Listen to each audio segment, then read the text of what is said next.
Prime Asia TV देख रहे सारे दर्शकों का एक बार फिर तो निघा स्वागत। मैं नवजीत हाजिर हाँ program prime discussion with Jatinder Pannu लैके। हर रोज़ तरह खबरों से चर्चा करने सीनियर पत्रकार जतिंदर पन्नू जी मेरे नाल ने। सब तो पहला उन्होंने स्वागत। पन्नू साहब स्वागत जी, सत श्री अकाल जी। शुक्रिया नवजीत जी, सत श्री अकाल। पन्नू साहब शाम की गल है, भारत भूषण आशू को गिरफ्तार कर लिया गया। हले चुनौती दे के गए थे कि भाई गिरफ्तार करके दिखाओ, तो कहते सलून ते सीगे। एक गल होर निकल के सामने आई है कि घपला 2000 करोड़ का नहीं 25,000 करोड़ का भी हो सकता है। पन्नू साहब कितना क सच लगता है? देखो अजकल जिन्ने घपले निकलते हैं, जिन्ने शुरू च दसे जाते सारे उहदे तो बहुत अगे चल जाते। कल नूं जाके अदालतां विच साबित हुंदे नहीं हुंदे मैनूं पता नहीं।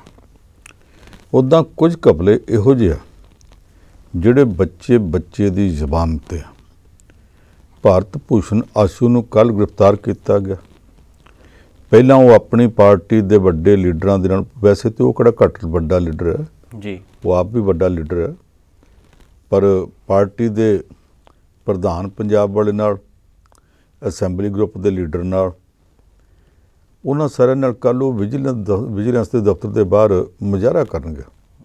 आ गए असीं, फड़ लो जिन्हों फड़ना। उन्होंने उत्थे कुछ नहीं आख्या। आके शाम नूं उन्होंने पता सी कि अज ही मुजाहरा करके आए तो एडी छेती थोड़ा वो पढ़न वाले आ जाएंगे। बड़े आराम नाल हेयर कटिंग सलून ते चले गए। उधरों कटिंग कराउंदा पिया सी, गल्लां बातां कर रहा सी। अज मुजाहरे च की होया, विजिलेंस का एक अफसर आया तो आके हौली हौली कोल बह गया। इन्हें भी वो समझा तो सलून वाले ने भी कि एक होर कस्टमर आ गया। चलो कोई गल नहीं, इहो जिहियां दुकानां ते कस्टमर आउंदे ही है। जदों भारत भूषण आशू ने कटिंग करा ली, उठ के तुरन लगा तो कहंदा आओ जी चलिए। कि कित्थे? कहंदा जी मैं विजिलेंस तो हाँ तो तुहानूं गिरफ्तार करना।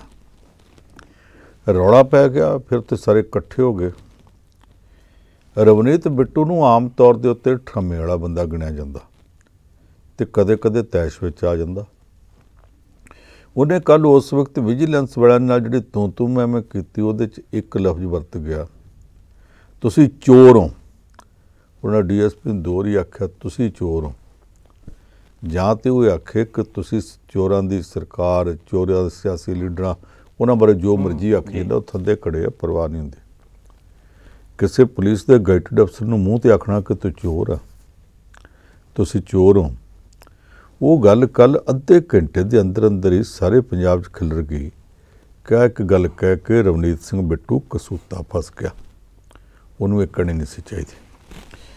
हुण वो तो छोटा मोटा मामला हो सकता, कल नूं पुलिस वाले लिहाज कर लैण, जां ये भी कह सकते हाट परसूट दे विच गर्मा गर्मी च मूँहों निकल गया। जिहड़ा भारत भूषण आशू का मामला, खुराक सप्लाई महकमे के टेंडर, उन्हां टेंडरां च जो कुछ होया कि ट्रकों के ट्रक जिहड़े आ माल लोड करके चला गया तो ਜਿਹੜੀਆਂ गड्डियां ते लोड किया, वो दो पहियां वाले स्कूटर ते मोटरसाइकिल है, इन्ना तो माल जा नहीं सकता। तो जिहड़े ठेकेदारां ने काम किया, वो ठेकेदार भारत भूषण आशू के नेड़े गिने जाते हैं। अजे ये शुरुआत है। हुण जिहड़ियां कल शाम तो खबरां आउंदियां पईयां, वो ये भी है कि पिछले समय च कुछ गोदामां च, खास करके अमृतसर दे विच चोणां तो पहलां एक कणक दे गोदाम दे विच एडी क वड्डी हेराफेरी होई सी ते ताले ला के दो अफसर चले गए जिहड़े पटियाले जिले दे मतलब शंभू बार्डर नेड़ले एक विधायक दे बहुत नेड़ले सन। 1000 करोड़ रुपये का घपला उत्थे होया सी। उदों भी भारत भूषण आशू नूं सफाइयां देनियां पईयां सी, करन वाला होर रिश्तेदार किसी दा, ते सफाइयां इहनूं क्यों देनियां पईयां सी, रौला उदों भी पिया सी जी। जिहड़ा झोना यूपी दे विच क्योंकि MSP लागू नहीं, घट्टो घट्ट खरीद कीमत लागू नहीं, उत्थे 900 रुपये नूं सी, इत्थे पंजाब विच 1888 नूं सी। उत्थों 900 के बजाय 950 नूं खरीद के लिआंदा गया। लिया के हरियाणे दे विच पहेवे च एक शैलर है, उत्थों ट्रक सैकड़ियां की गिणती च रोज़ वो लद के निकलते सी। उत्थों यूपी ते हरियाणे दे नंबर वाले ट्रक छड्ड दिंदे सी ते पंजाब वालियां ते लद के भेजदे सी। इत्थे पंजाब दे शैलरां च ਤੇ ਪੰਜਾਬ ਦੇ ਛੱਲਣ ਵਾਲੇ ਅੱਗੋਂ ਤੇਜਾ ਸੋ ਬੰਤਾ ਸੋ ਜਗਤਾਰ ਸੋ ਸਤਨਾਮ ਸੋ ਉਹਨਾਂ ਦੇ ਨਾਂ ਦੇ ਉੱਤੇ ਪਾ ਕੇ ਤੇ ਇੱਥੋਂ ਵਾਲੇ ਕਿਸਾਨਾਂ ਦਾ ਝੋਨਾ ਕਹਿ ਕੇ ਮੰਡੀਆਂ 'ਚ ਵੇਚਦੇ ਰਹੇ। ਮਤਲਬ ਉਹ ਹਜ਼ਾਰਾਂ ਟਨ ਝੋਨਾ ਇਸ ਤਰ੍ਹਾਂ ਵੇਚਿਆ। ਉੱਥੋਂ 900 ਨੂੰ 950 ਨੂੰ ਖਰੀਦਿਆ, 200 ਰੁਪਇਆ ਕੁਇੰਟਲ ਦੀ ਢੋਆ ਢੁਆਈ ਪੈ ਗਈ। ਇੱਥੇ ਆ ਕੇ 1888 ਨੂੰ ਵਿਕ ਗਿਆ। ਇਹਦਾ ਮਤਲਬ ਕਿ 700-800 ਰੁਪਇਆ ਕੁਇੰਟਲ ਦਾ ਮੁਨਾਫਾ ਸੀ, ਜਿਹਦੇ 'ਚੋਂ 200-300 ਰੁਪਇਆ ਉੱਥੋਂ ਵਾਲੇ ਤੇ ਰਾਹ ਵਾਲੇ ਲੈਂਦੇ ਸਨ। 200-300 ਰੁਪਇਆ ਇੱਥੇ ਜਿਹੜੇ ਸ਼ੈਲਰ ਵਾਲਾ ਇਹ ਕੰਮ ਕਰਦਾ ਸੀ। ਇਹ ਸ਼ੁਰੂਆਤ ਪਾਤੜਾਂ ਤੋਂ ਹੋਈ ਸੀ ਅਤੇ ਉੱਥੋਂ ਤੁਰਦਿਆਂ ਤੁਰਦਿਆਂ ਪੰਜਾਬ ਦੇ ਵਿੱਚ ਕਿਹੜੀ ਕਿਹੜੀ ਮੰਡੀ 'ਚ ਕਿੰਨਾ ਕਿੰਨਾ ਹੋਇਆ ਉਹ ਸਾਨੂੰ ਪਤਾ। ਬੜਾ ਕੁਛ ਸਾਡੇ ਕੋਲ ਆਉਂਦਾ ਰਿਹਾ। ਉਹਦੇ 'ਚ ਫਿਰ ਕਹਿੰਦੇ ਸੀ ਕਿ ਇਹ ਜਿੰਨਾ ਮਾਲ ਵਿਕਿਆ ਵਾ ਥੱਲੇ ਥੱਲੇ ਵਾਲਾ ਦਾ ਕੰਮ ਨਹੀਂ, ਉੱਪਰ ਤੱਕ ਜੀ। ਹੁਣ ਮੈਨੂੰ ਅੱਜ ਸਵੇਰੇ ਪਤਾ ਲੱਗਾ ਕਿ ਉਹ ਵੀ ਇਨਕੁਆਇਰੀ ਖੁੱਲ੍ਹ ਗਈ ਅਤੇ ਜੇ ਖੁੱਲ੍ਹ ਗਈ ਤੇ ਉਸ ਵਕਤ ਕਿਉਂਕਿ ਉਹ ਵੀ ਮਹਿਕਮਾ ਭਾਰਤ ਭੂਸ਼ਣ ਆਸ਼ੂ ਦੇ ਕੋਲ ਸੀ, ਉਹ ਵੀ ਗੱਲ ਉੱਧਰ ਨੂੰ ਜਾਣੀ ਹੈ। ਲੁਧਿਆਣਾ ਇੰਪਰੂਵਮੈਂਟ ਟਰਸਟ ਦੇ ਜਿਹੜਾ ਚੇਅਰਮੈਨ ਫੜਿਆ ਗਿਆ ਰਮਨ ਬਾਲਾ ਸੁਬਰਾਮਨੀਅਮ ਜੀ ਜੀ, ਉਹ ਵੀ ਭਾਰਤ ਭੂਸ਼ਣ ਆਸ਼ੂ ਦਾ ਚੇਲਾ। ਉਹਦੇ ਬੜੇ ਮਾਮਲੇ ਵਿੱਚ ਵੀ ਇੱਧਰ ਹੱਥ ਨਾ, ਯਾਨੀ 1 2 3 4 ਅੱਗੜ ਪਿਛੜ ਕਰਕੇ ਜਿੰਨੇ ਵਿਲਾਵੇਂ ਪੈਂਦੇ ਪਏ, ਮੈਨੂੰ ਲੱਗਦਾ ਕਿ ਇਹਦੀ ਰਿਹਾਈ ਵੀ ਇਹਦੀ ਜ਼ਮਾਨਤ ਵੀ ਸਾਧੂ ਸਿੰਘ ਧਰਮਸੋਤ ਵਰਗਾ ਮਾਮਲਾ ਬਣ ਸਕਦੀ ਹੈ। ਐਡੀ ਸਥਿਤੀ ਇੰਨਾ ਸੌਖਾ ਬਾਹਰ ਆਉਣਾ ਦੇ ਵਾਸਤੇ ਔਖਾ ਨਾ, ਐਡੀ ਛੇਤੀ ਨਹੀਂ ਆ ਸਕੇਗਾ। ਉਲਝਣਾ ਇੰਨੀਆਂ ਜ਼ਿਆਦੀਆਂ ਕਿ ਉਹ ਗੁੰਝਲਾਂ ਕੱਢਦਿਆਂ ਇਹਨੂੰ ਕਾਫੀ ਲੰਮਾ ਟਾਈਮ ਲੱਗ ਸਕਦਾ।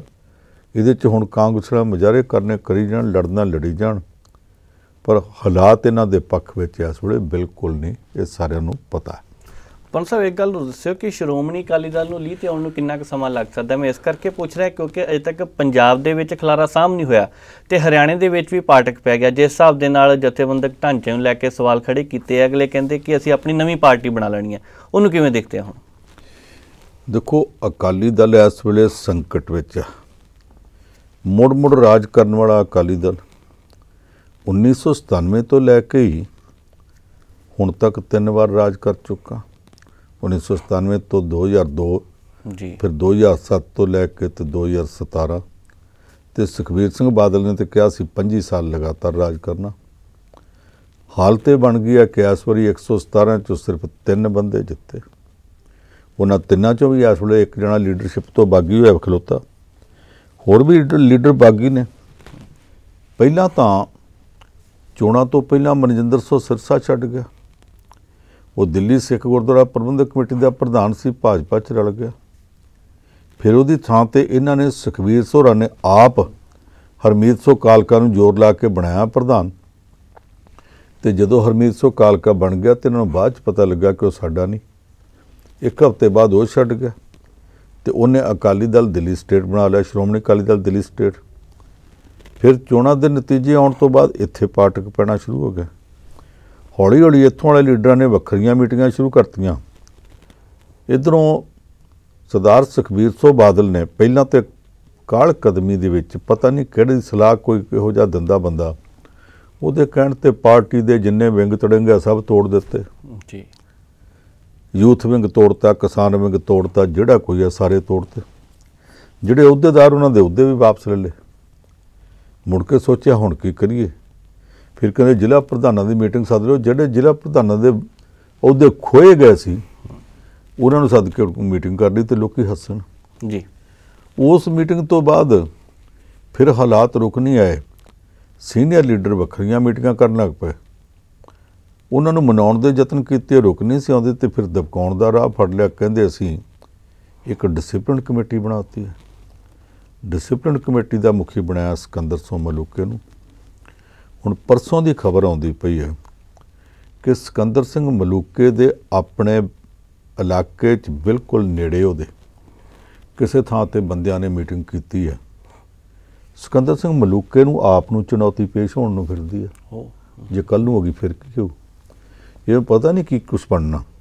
ਉਹਦੇ ਤੋਂ ਅਗਲੀ ਗੱਲ ਇਹ ਆ ਕਿ ਕੱਲ੍ਹ ਹਰਿਆਣੇ ਦੇ ਵਿੱਚ ਜਿਹੜੇ ਬੰਦੇ ਹੁਣ ਤੱਕ ਬਾਦਲ ਪਰਿਵਾਰ ਨਾਲ ਤੇ ਬਾਦਲ ਅਕਾਲੀ ਦਲ ਨਾਲ ਖੜੇ ਸੀ, ਉਹਨਾਂ ਨੇ ਕੱਲ੍ਹ ਇਹਨਾਂ ਤੋਂ ਤੋੜ ਵਿਛੋੜਾ ਕਰਕੇ, ਨਖੇੜਾ ਕਰਕੇ ਤੇ ਜਿੱਦਾਂ ਦਿੱਲੀ ਦੇ ਵਿੱਚ ਹਰਮੀਤ ਸਿੰਘ ਕਾਲਕਾ ਨੇ ਬਣਾਇਆ ਸੀ ਸ਼੍ਰੋਮਣੀ ਅਕਾਲੀ ਦਲ ਦਿੱਲੀ ਸਟੇਟ, ਜੀ ਇਹਨਾਂ ਨੇ ਕੱਲ੍ਹ ਸ਼੍ਰੋਮਣੀ ਅਕਾਲੀ ਦਲ ਹਰਿਆਣਾ ਸਟੇਟ ਬਣਾ ਕੇ ਕਹਿਤਾ ਅਸੀਂ ਨਹੀਂ ਬਾਦਲਾਂ ਨੂੰ ਮੰਨਦੇ।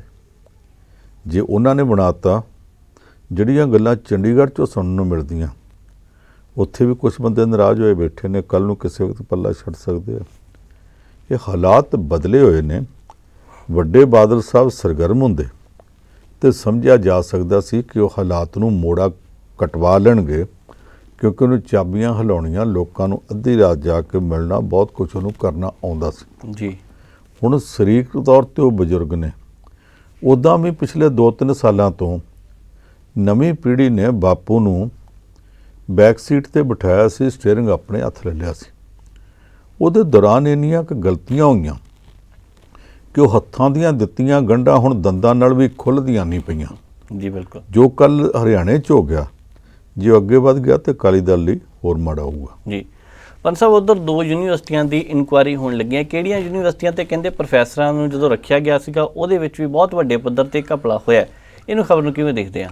ਦੇਖੋ, ਪਹਿਲਾਂ ਤਾਂ ਗੁਰੂ ਨਾਨਕ ਦੇਵ ਯੂਨੀਵਰਸਿਟੀ 'ਚ ਕੱਲ੍ਹ ਦੀ ਵਿਜੀਲੈਂਸ ਜਾਂਚ ਸ਼ੁਰੂ ਹੋ ਗਈ। ਸ਼ਿਕਾਇਤ ਕੀਤੀ ਹੈ ਉੱਥੋਂ ਦੀ ਐਸੋਸੀਏਸ਼ਨ ਨੇ। ਐਸੋਸੀਏਸ਼ਨ ਕਹਿੰਦੀ ਹੈ ਕਿ ਜਿਹੜੇ ਯੋਗ ਬੰਦੇ ਸੀ ਉਹਨਾਂ ਨੂੰ ਛੱਡ ਕੇ ਤੇ ਅਯੋਗ ਸਿਲੈਕਟ ਕੀਤੇ ਗਏ। ਐਸੋਸੀਏਸ਼ਨ ਕਹਿੰਦੀ ਹੈ ਕਿ ਕਈ ਕਿਸਮ ਦਾ ਗੋਲਮਾਲ ਹੋਇਆ। ਅਸੀਂ ਤਾਂ ਹੁਣ ਤੱਕ ਸੁਣਿਆ ਨਹੀਂ ਸੀ। ਇਹ ਪਹਿਲੀ ਵਾਰ ਹੈ। ਜੇ ਕੁਝ ਹੋਇਆ ਹੋਵੇਗਾ ਤੇ ਆਪੇ ਵਿਜੀਲੈਂਸ ਜਾਂਚ ਵਿੱਚ ਸਾਹਮਣੇ ਆ ਜਾਏਗਾ। ਨਾ ਹੋਇਆ ਤੇ ਤਾਂ ਵੀ ਪਤਾ ਲੱਗ ਜਾਏਗਾ ਕਿ ਐਵੇਂ ਇਹ ਕੀਤਾ ਗਿਆ ਸੀ। ਉਹ ਤਾਂ ਜੋ ਕੁਝ ਕਹਿੰਦੇ ਉਹਦੀ ਪੜਤਾਲ ਹੁੰਦੀ ਹੈ ਤੇ ਹੋ ਜਾਣੀ ਚਾਹੀਦੀ। ਪੜਤਾਲ ਦਾ ਰਾਹ ਕੋਈ ਨਹੀਂ ਰੋਕ ਸਕਦਾ। ਦੂਸਰਾ ਮਾਮਲਾ ਪੰਜਾਬੀ ਯੂਨੀਵਰਸਿਟੀ ਪਟਿਆਲੇ ਦਾ। ਪੰਜਾਬੀ ਯੂਨੀਵਰਸਿਟੀ ਪਟਿਆਲੇ ਦੇ ਮਾਮਲੇ 'ਚ ਕੋਈ ਕਹਿ ਹੀ ਨਹੀਂ ਸਕਦਾ ਕਿ ਉੱਥੇ ਕੋਈ ਗੜਬੜ ਨਹੀਂ ਹੋਈ। ਜੀ ਆ ਹੁਣ ਵਾਲੇ ਵੀਸੀ ਤੋਂ ਪਹਿਲਾਂ 10 ਕੁ ਸਾਲ ਇਹੋ ਜਿਹਾ ਰਾਜ ਰਿਹਾ ਕਿ ਨੌਕਰੀ ਕੋਈ ਹੈਗੀ ਆ, ਪੋਸਟ ਕੋਈ ਹੈਗੀ ਆ, ਨਹੀਂ ਹੈਗੀ ਤਾਂ ਵੀ ਕੋਈ ਨਹੀਂ। ਜਿਸ ਤਰ੍ਹਾਂ ਸ਼੍ਰੋਮਣੀ ਕਮੇਟੀ ਵਿੱਚ ਅਕਾਲੀ ਦਲ ਦੇ ਵਰਕਰਾਂ ਨੂੰ ਭਰਤੀ ਕੀਤਾ ਜਾਂਦਾ ਪਰ ਉਹਨਾਂ ਨੂੰ ਕੰਮ ਨਹੀਂ ਲਿਆ ਜਾਂਦਾ, ਜਿੱਥੇ ਮਰਜ਼ੀ ਫਿਰਨ, ਉਸੇ ਤਰ੍ਹਾਂ ਹੀ ਪੰਜਾਬੀ ਯੂਨੀਵਰਸਿਟੀ ਨੂੰ ਵੀ ਅਕਾਲੀ ਦਲ ਦਾ ਵਿੰਗ ਬਣਾ ਦਿੱਤਾ ਗਿਆ ਸੀ। ਜਿਹੜਾ ਮਰਜ਼ੀ ਚੰਡੀਗੜ੍ਹ ਤੋਂ ਚਿੱਠੀ ਲੈ ਆਵੇ, ਉਹਨੂੰ ਇੱਕ ਨੌਕਰੀ ਦੇ ਦਿਓ, ਮਹੀਨੇ ਪਿੱਛੋਂ ਤਨਖਾਹ ਉਹਦੇ ਖਾਤੇ 'ਚ ਆਨਲਾਈਨ ਹੀ ਇੰਟਰ ਬੈਂਕਿੰਗ ਦੇ ਨੈੱਟ ਬੈਂਕਿੰਗ 'ਚ ਜਾਣ ਲੱਗ ਪੈਂਦੀ ਸੀ। ਕੋਈ ਪੁੱਛਦਾ ਹੀ ਨਹੀਂ ਸੀ। ਕਈ ਲੋਕ ਇਹੋ ਜਿਹੇ ਸੀ ਜਿਨ੍ਹਾਂ ਨੂੰ ਇਹ ਪੁੱਛਿਆ ਜਾਵੇ ਜਿਹੜੀ ਬ੍ਰਾਂਚ ਵਿੱਚੋਂ ਤੁਹਾਨੂੰ ਤਨਖਾਹ ਮਿਲਦੀ ਉਸ ਬ੍ਰਾਂਚ ਦੇ 5 ਮੁਲਾਜ਼ਮਾਂ ਦੇ ਨਾਂ ਦੱਸ ਦਿਓ, ਉਹ ਦੱਸ ਨਹੀਂ ਸਕਦੇ। ਤੇ 5 ਮੁਲਾਜ਼ਮਾਂ ਨੂੰ ਇਹ ਪੁੱਛਿਆ ਜਾਵੇ ਕਿ ਤੁਸੀਂ ਇਸ ਬੰਦੇ ਦਾ ਦੱਸ ਦਿਓ ਕੰਮ ਕੀ ਹੈ, ਤੇ ਉਹ ਨਹੀਂ ਦੱਸ ਸਕਦੇ। ਇੱਕ ਅਕਾਲੀ ਲੀਡਰ ਦੀ ਕੁੜੀ, ਉਹਨੂੰ ਪਹਿਲਾਂ ਹਮਦਰਦੀ ਦੇ ਨਾਂ ਤੇ ਇੱਕ ਰਿਆਇਤ ਕਿਸੇ ਹੋਰ ਪਾਸੇ ਤੋਂ ਦਵਾਈ ਗਈ, ਤੇ ਹਮਦਰਦੀ ਦੀ ਰਿਆਇਤ ਜਿਹੜੀ ਕੰਪੈਸ਼ਨੇਟ ਗਰਾਊਂਡ ਆ, 2 ਪਾਸਿਆਂ ਤੋਂ ਨਹੀਂ ਮਿਲ ਸਕਦੀ। ਫਿਰ ਉਹਨੂੰ ਪੰਜਾਬੀ ਯੂਨੀਵਰਸਿਟੀ ਦੇ ਵਿੱਚ ਵੀ ਅਫਸਰ ਲਵਾਤਾ ਗਿਆ, ਤੇ ਜੂਨੀਅਰ ਹੋਣ ਦੇ ਬਾਵਜੂਦ ਉਹਨੂੰ ਕੋਠੀ ਵੀ ਦਵਾਤੀ ਗਈ ਤੇ ਤਨਖਾਹ ਮੋਟੀ ਵੀ ਦਵਾਤੀ ਗਈ। ਇਹ ਕੰਮ ਹੋਇਆ। ਉਸੇ ਯੂਨੀਵਰਸਿਟੀ ਵਿੱਚੋਂ, ਉਸ ਯੂਨੀਵਰਸਿਟੀ 'ਚੋਂ ਬਹੁਤ ਸਾਰੇ ਕਾਲਜਾਂ ਨੂੰ, ਜਿਨ੍ਹਾਂ ਨੂੰ ਅੱਜ ਕੱਲ੍ਹ ਲੋਕੀ ਭੂਤ ਕਾਲਜ ਕਹਿੰਦੇ ਆ, ਜੀ ਉਹਨਾਂ ਦੀਆਂ ਮਨਜ਼ੂਰੀਆਂ ਦਵਾਤੀਆਂ। ਕਾਗਜ਼ਾਂ 'ਚ ਕਾਲਜ ਨੇ, ਪੈਸੇ ਲੈ ਕੇ ਡਿਗਰੀਆਂ ਦਿੱਤੀਆਂ ਜਾ ਰਹੀਆਂ ਨੇ। ਉੱਥੇ ਹੀ ਇਹ ਗੱਲ ਨਿਕਲੀ ਕਿ ਐਮਫਿਲ ਤੇ PhD ਨਾਂ ਤੇ ਜਿਨ੍ਹਾਂ ਨੂੰ ਰਿਸਰਚ ਵਾਸਤੇ ਪੈਸੇ ਦਿੱਤੇ ਗਏ, ਉਹ ਪੈਸੇ ਲਈ ਗਏ, ਜੋ ਲੱਭਣ ਲੱਗੇ ਪਤਾ ਹੀ ਨਹੀਂ ਲੱਗਾ। ਉਸ ਤਰ੍ਹਾਂ ਦੀ ਕਦੇ ਕੋਈ ਰਿਸਰਚ ਹੀ ਨਹੀਂ ਹੋਈ, ਨਾ ਕਿਸੇ ਨੇ ਰਿਸਰਚ ਮਨਜ਼ੂਰ ਕੀਤੀ, ਨਾ ਕੁਛ। ਕਈ ਮੁਲਾਜ਼ਮ ਉੱਥੇ ਇਹੋ ਜਿਹੇ ਆ ਜਿਨ੍ਹਾਂ ਨੂੰ ਤੁਸੀਂ ਭੂਤ ਮੁਲਾਜ਼ਮ ਕਹਿ ਸਕਦੇ। ਕਾਗਜ਼ਾਂ 'ਚ ਮੁਲਾਜ਼ਮ ਨੇ ਪਰ ਉੱਥੇ ਹੈਗੇ ਹੀ ਨਹੀਂ। ਉਹ ਸਾਰੇ ਕੁਝ ਨੇ ਉਸ ਯੂਨੀਵਰਸਿਟੀ ਦਾ ਪੱਠਾ ਬਿਠਾਤਾ ਸੀ। ਹੁਣ ਵਿਜੀਲੈਂਸ ਕੋਲ ਗੱਲ ਚਲੀ ਗਈ, ਜਾਣੀ ਸੀ ਇੱਕ ਨਾ ਇੱਕ ਦਿਨ, ਪਤਾ ਤਾਂ ਹੈਗਾ ਹੀ ਸੀ। ਜਦੋਂ ਕੱਲ੍ਹ ਪੜਤਾਲ ਸ਼ੁਰੂ ਹੋਈ ਆ, ਉਹਨਾਂ ਨੇ ਕੁਝ ਪੁਰਾਣੇ ਅਫਸਰ ਸੱਦੇ ਆ। ਹੁਣ ਉਹ ਪੜਤਾਲ ਜਾਂਦਿਆਂ ਜਾਂਦਿਆਂ ਕਿੱਥੋਂ ਤੱਕ ਜਾਣੀ ਪਤਾ ਨਹੀਂ। ਇਸ ਵੇਲੇ ਜਿਹੜੇ ਯੂਨੀਵਰਸਿਟੀ ਵਿੱਚ ਲੋਕ ਕੰਮ ਕਰਦੇ ਆ ਤੇ ਜਿਹੜੇ ਪਹਿਲਾਂ ਵੀ ਕੰਮ ਕਰਕੇ ਤਨਖਾਹ ਲੈਂਦੇ ਰਹੇ, ਸਾਰੀ ਯੂਨੀਵਰਸਿਟੀ ਵੇਰੜਾਂ ਦੇ ਸਿਰ ਦੇ ਉੱਤੇ ਤਾਂ ਨਹੀਂ ਸੀ ਖੜੀ। ਜੀ ਆਖਰਕਾਰ ਕੁਝ ਲੋਕ ਹੈਗੇ ਸੀ ਜਿਨ੍ਹਾਂ ਨੂੰ ਇਸ ਗੱਲ ਦੀ ਸ਼ਰਮ ਸੀ ਕਿ ਜਿੱਥੋਂ ਤਨਖਾਹ ਲੈਂਦੇ ਉਹਦਾ ਕੁਝ ਕਰੀਏ ਵੀ। ਉਹ ਜਿਹੜੇ ਕੰਮ ਕਰਦੇ ਰਹੇ, ਉਹਨਾਂ ਨੂੰ ਪਤਾ ਯੂਨੀਵਰਸਿਟੀ ਚੱਲੇਗੀ ਤੇ ਸਾਡੀ ਨੌਕਰੀ ਰਹਿਣੀ।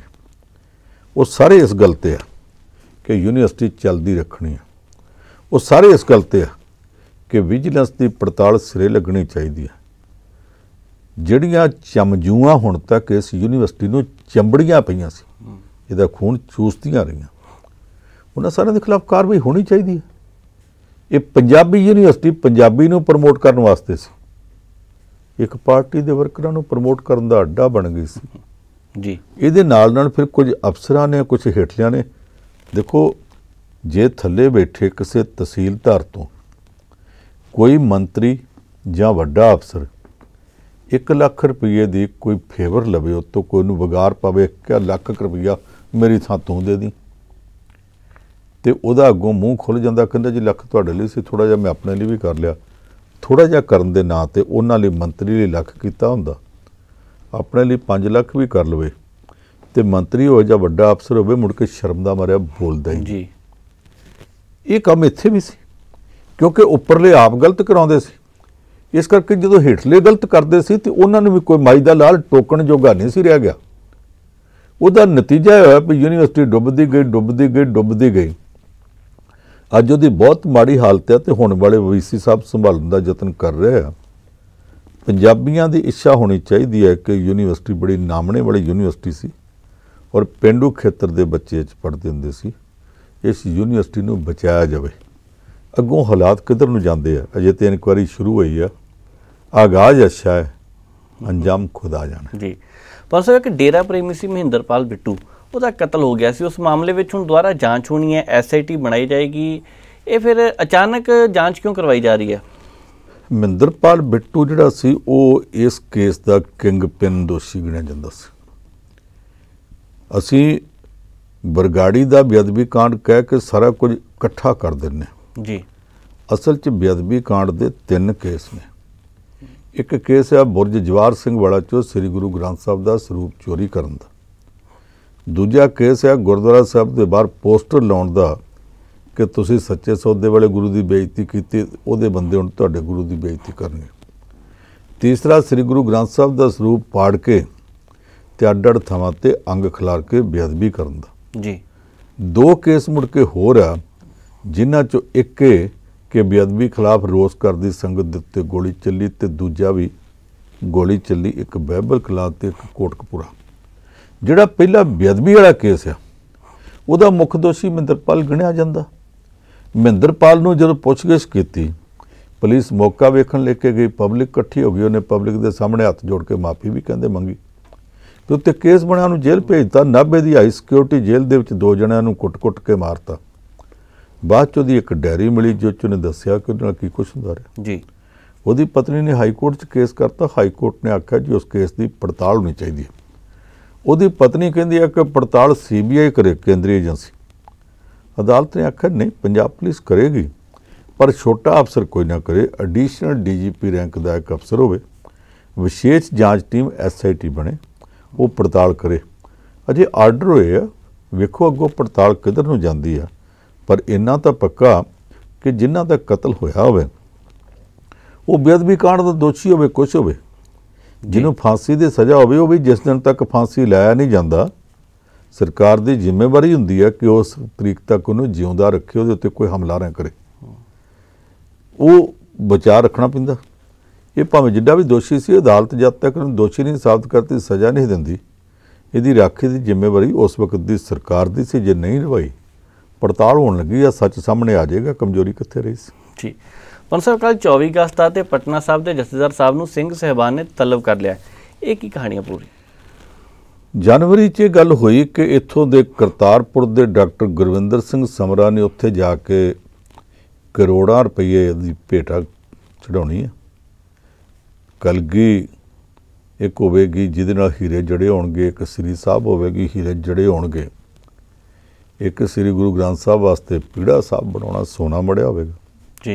लै लिया उन्होंने गुरु घर का अनिन्न सेवक कह के तो उत्थों सन्मानित कर दिता गया। मगरों रौला पै गया कि सारा कुछ नकली सी। ये कहता मेरा 6-7-8 करोड़ रुपया लग गया। वो कहते जी मसा 6-7 तोले सोना निकलिया, जिहड़ा 5-4 लाख का होगा तो वध नहीं। हुण वो इन्हां ते दोष उत्ते लाउंदे आ। जथेदार तख्त श्री पटना साहब ਗਿਆਨੀ ਰਣਜੀਤ ਸਿੰਘ ਗੌਰੇ ਮਸਕੀਨ ਜੀ, ਉਹ ਕਹਿੰਦੇ ਆ ਕਿ ਇਹਨੇ ਧੋਖਾ ਕੀਤਾ, ਇਹਦੇ ਖਿਲਾਫ ਉੱਥੋਂ ਤਖਤ ਸਾਹਿਬ ਵਾਲਿਆਂ ਨੇ ਪਰਚਾ ਵੀ ਦਰਜ ਕਰਾਇਆ। ਇਹ ਕਹਿੰਦਾ ਜਥੇਦਾਰ ਸਾਹਿਬ ਨੇ ਧੋਖਾ ਕੀਤਾ। ਵਿਚਾਲੇ ਉੱਥੋਂ ਦੀ ਪ੍ਰਬੰਧਕ ਕਮੇਟੀ ਦਾ ਪ੍ਰਧਾਨ ਅਵਤਾਰ ਸਿੰਘ ਹਿੱਤ ਹੈ। ਅਵਤਾਰ ਸਿੰਘ ਹਿੱਤ ਕਿੰਨਾ ਕੁ ਨੇਕ ਆਦਮੀ ਸਾਨੂੰ ਪਤਾ। ਦਿੱਲੀ ਦੀ ਗੁਰਦੁਆਰਾ ਪ੍ਰਬੰਧਕ ਕਮੇਟੀ ਦਾ ਪ੍ਰਧਾਨ ਹੁੰਦਿਆਂ ਉੱਥੋਂ ਦੇ ਗੁਰਦੁਆਰਾ ਹਰੀਨਗਰ ਦੇ ਨਾਲ ਜਿਹੜਾ ਸਕੂਲ ਸੀ, ਉਸ ਸਕੂਲ ਦੇ ਉੱਤੇ ਕਬਜ਼ੇ ਦਾ ਮਾਮਲਾ ਅਕਾਲ ਤਖਤ ਸਾਹਿਬ ਤੇ ਗਿਆ ਸੀ। ਫਿਰ ਅਵਤਾਰ ਸਿੰਘ ਹਿੱਤ ਨੂੰ ਆਖਿਆ ਗਿਆ ਉਹਦਾ ਕਬਜ਼ਾ ਛੱਡੋ, ਤੇ ਇਹ ਕਹਿੰਦਾ ਸੀ ਮੇਰਾ ਨਿੱਜੀ ਸਕੂਲ। ਬਾਅਦ ਵਿੱਚ ਪਹਿਲਾਂ ਅਕਾਲ ਤਖਤ ਦਾ ਹੁਕਮ ਮੰਨਣ ਤੋਂ ਭੱਜ ਗਿਆ, ਫਿਰ ਇਹਨੇ ਸਕੂਲ ਵੀ ਛੱਡਿਆ ਤੇ ਅਕਾਲ ਤਖਤ ਦਾ ਹੁਕਮ ਮੰਨ ਕੇ ਤਨਖਾਹ ਵੀ ਭੁਗਤੀ ਸੀ। ਜਿਹੜਾ ਬੰਦਾ ਇੱਕ ਵਾਰੀ ਇਦਾਂ ਦੇ ਮਾਮਲੇ 'ਚ ਤਨਖਾਹ ਭੁਗਤ ਚੁੱਕਾ, ਉਹਨੂੰ ਮੁੜ ਕੇ ਦੂਜੇ ਤਖਤ ਦਾ ਜਾ ਕੇ ਪ੍ਰਧਾਨ ਬਣਾ ਦਿਓ ਗੁਰਦੁਆਰਾ ਕਮੇਟੀ ਦਾ ਜੀ, ਕੱਲ ਨੂੰ ਉੱਥੇ ਦੋਸ਼ੀ ਨਿਕਲਿਆ ਫਿਰ ਤੀਜੇ ਦਾ ਬਣਾ ਦਿਓ। ਹੁਣ ਇਹ ਤਖਤ ਸਾਹਿਬ ਤੇ ਜੋ ਕੁਛ ਹੋਇਆ ਸ਼ਰਮਨਾਕ ਹੈ ਜੀ। ਉਹਦੀ ਪੜਤਾਲ ਸਿੰਘ ਸਾਹਿਬ ਉੱਥੋਂ ਵਾਲੇ ਕਰਦੇ ਨੇ, 5 ਸਿੰਘ ਸਾਹਿਬਾਨ ਕਰਨ ਦਿਓ, ਜੋ ਸੱਚ ਆ ਸਾਹਮਣੇ ਆ ਜਾਵੇ ਤੇ ਚੰਗਾ। ਪਰ ਇਹੋ ਜਿਹੇ ਮਾਮਲਿਆਂ 'ਚ ਬਹੁਤੀ ਵਾਰੀ ਮਾਮਲਾ ਘੱਟੇ ਕੌਡੀਆਂ ਰਲਾ ਦਿੱਤਾ ਜਾਂਦਾ। ਉੱਥੇ ਸੱਚ ਦਬਾਉਣ ਵਾਲੇ ਬਹੁਤ ਬੈਠੇ ਹੋਏ ਆ ਜਾਵੇ ਸੱਚ ਸਾਹਮਣੇ ਚੰਗੀ ਗੱਲ ਹੈ, ਪਰ ਆ ਜਾਊ ਇਹਦੀ ਗਰੰਟੀ ਤਾਂ ਕੋਈ ਉੱਥੇ ਕਰਨ ਵਾਲਾ ਅਜੇ ਤੱਕ ਲੱਭਦਾ ਨਹੀਂ। ਕੱਲ ਨੂੰ ਕੋਈ ਲੱਭ ਜਾਵੇ ਤੇ ਪਤਾ ਨਹੀਂ। ਹਾਲ ਦੀ ਘੜੀ ਇਹੋ ਜਿਹਾ ਕੋਈ ਉੱਥੇ ਗਰੰਟੀ ਦੇਣ ਵਾਲਾ ਨਹੀਂ ਲੱਭਦਾ। ਪੰਜ ਸਾਹਿਬ, ਦੇਖਦੇ ਹਾਂ ਸ਼ਾਇਦ ਆਉਣ ਵਾਲੇ ਸਮੇਂ 'ਚ ਕੋਈ ਮਿਲ ਜਾਵੇ। ਤੁਸੀਂ ਖਬਰਾਂ ਤੇ ਚਰਚਾ ਕੀਤੀ, ਤੁਹਾਡਾ ਬਹੁਤ ਬਹੁਤ ਧੰਨਵਾਦ। ਸੋ ਪ੍ਰੋਗਰਾਮ ਇੱਥੇ ਸਮਾਪਤ ਕਰਨ ਦਾ ਵੇਲਾ ਆ ਗਿਆ। ਮੈਨੂੰ ਨਵਜੀਤ ਨੂੰ ਦਿਓ ਇਜਾਜ਼ਤ। ਦੇਖਦੇ ਰਹੋ ਪ੍ਰਾਈਮ ਏਸ਼ੀਆ TV, ਤੁਹਾਡਾ ਆਪਣਾ ਤੁਹਾਡੇ ਲਈ।